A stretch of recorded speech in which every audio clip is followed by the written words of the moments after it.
नमस्कार। आज हम अपनी कुंडली कैसे पढ़ें इस श्रृंखला का 16वां सूत्र लेंगे। लेकिन 16वां सूत्र शुरू करने से पहले मैं एक बहुत महत्वपूर्ण सूचना आपको दे दूं। कल शनिवार 26 नवंबर 2022 से हम वैदिक ज्योतिष पर एक 6 महीने का कोर्स शुरू करने जा रहे हैं और ये जूम पर होगा। हर शनिवार 5 से 7 शाम को क्लास होगी। आप ऑल ओवर वर्ल्ड कहीं पर भी बैठे हों इस कोर्स में आप पार्टिसिपेट कर सकते हैं और बाकी दिनों में आप हमसे व्हाट्सएप और कॉल के द्वारा जुड़े रहेंगे। तो ये हम पहली बार इतना बड़ा कोर्स करने जा रहे हैं। इसमें हमने इग्नू से होने वाली एमए ज्योतिष का फर्स्ट ईयर का सिलेबस इंक्लूड कर लिया है।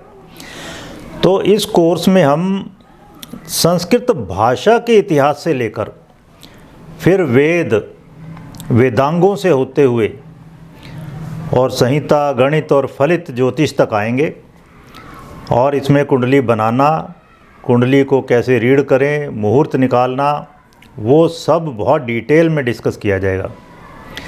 तो आप में से जो भी इच्छुक हों वो इसमें फटाफट एनरोल कर लें। हम यहाँ पर नंबर दे रहे हैं, हमारे फ़ोन नंबर आपको दे रहे हैं। आप डिटेल्स हमसे मांग सकते हैं व्हाट्सएप करके हमें इन नंबर्स पर। तो आइए अब 16वां सूत्र लेते हैं। और 16वां सूत्र है, जब केंद्र, कोण या समभावों के स्वामी, केंद्र भाव होते हैं पहला, चौथा, 7वां, 10वां, जिनको विष्णु स्थान भी कहते हैं। पिछली वीडियो में हमने डिस्कस किया था। कोण पहला, 5वां, 9वां, मतलब पहला भाव केंद्र भी है, कोण भी है। और कोण भाव या त्रिकोण भाव, इनको लक्ष्मी स्थान भी कहते हैं। तो जब केंद्र, कोण या समभाव, समभाव है दूसरा और 11वां, दोनों धन स्थान है। 11वां आय स्थान और दूसरा धन स्थान। तो ये सभी क्या हो गए, बहुत शुभ भाव हो गए।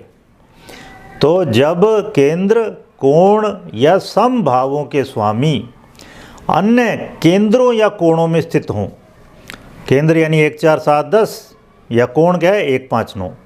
अब आप सोचो कि 4 केंद्र भाव हो गए, 3 कोण जिसमें से एक कॉमन है पहला, तो 6 और समभाव 8।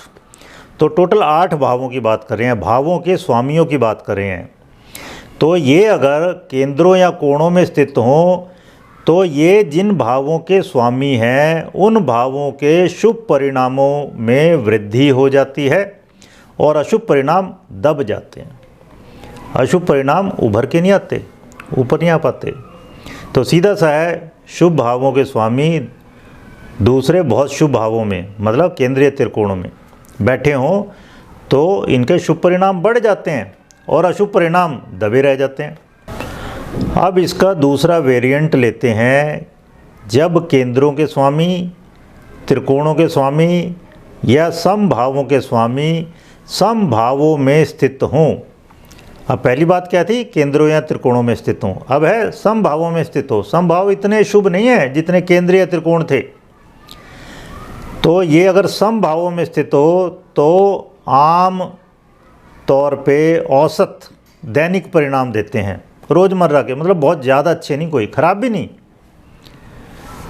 तो everyday result will be there when केंद्रा लॉर्ड और त्रिकोण लॉर्ड और लॉर्ड ऑफ 2nd और 11th house are पॉजिटेड in 2nd और 11th हाउस।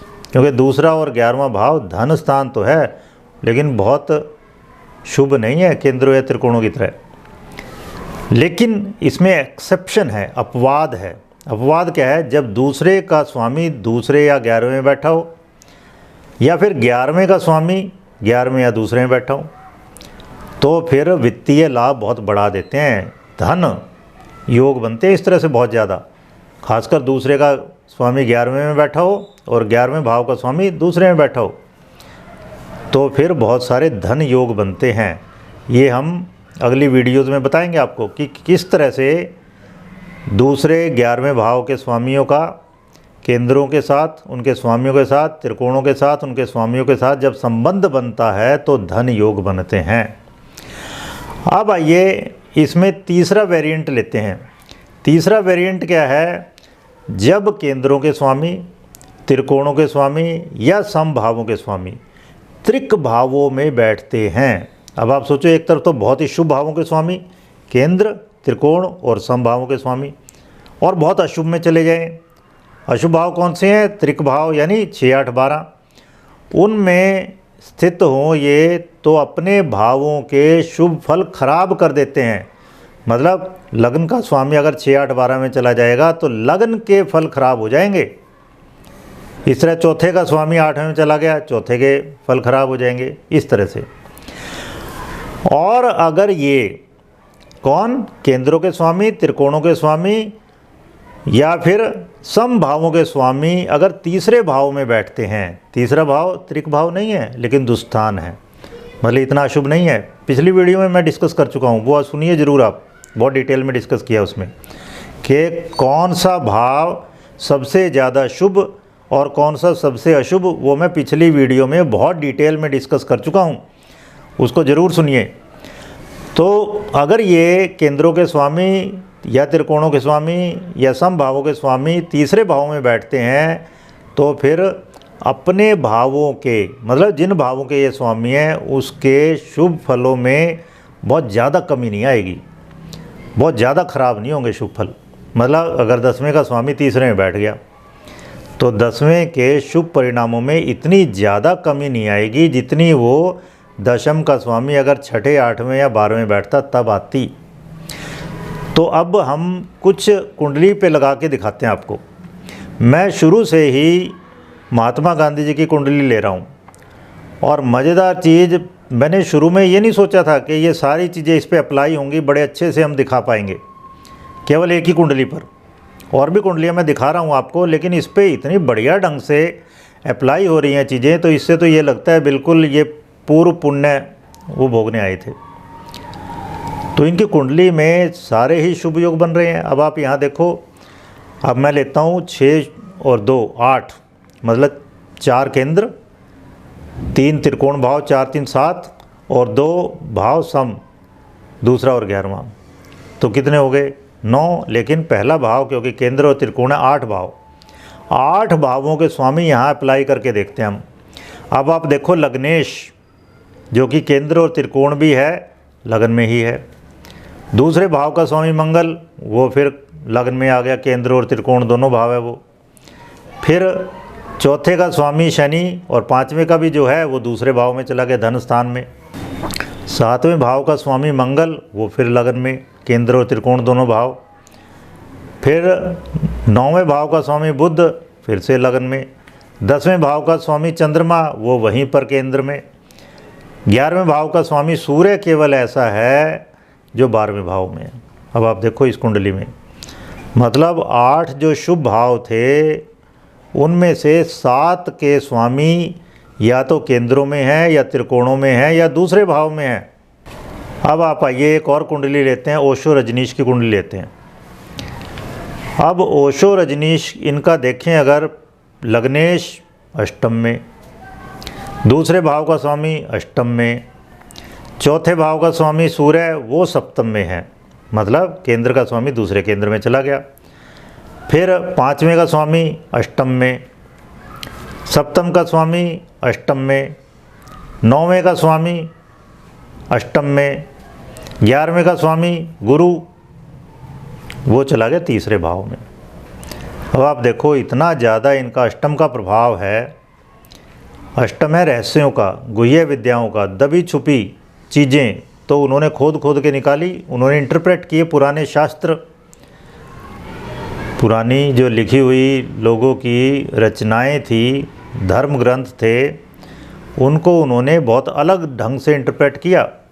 चाहे वो अष्टावक्र की गीता हो या श्रीमद् भगवद गीता हो या बौद्ध ग्रंथ हो, तो अष्टम भाव का बहुत गहरा प्रभाव आ रहा है। और अष्टम भाव फिर मृत्यु का है, रहस्यों का है, षड्यंत्रों का है, इन सब का उनके जीवन में बहुत गहरा असर रहा है।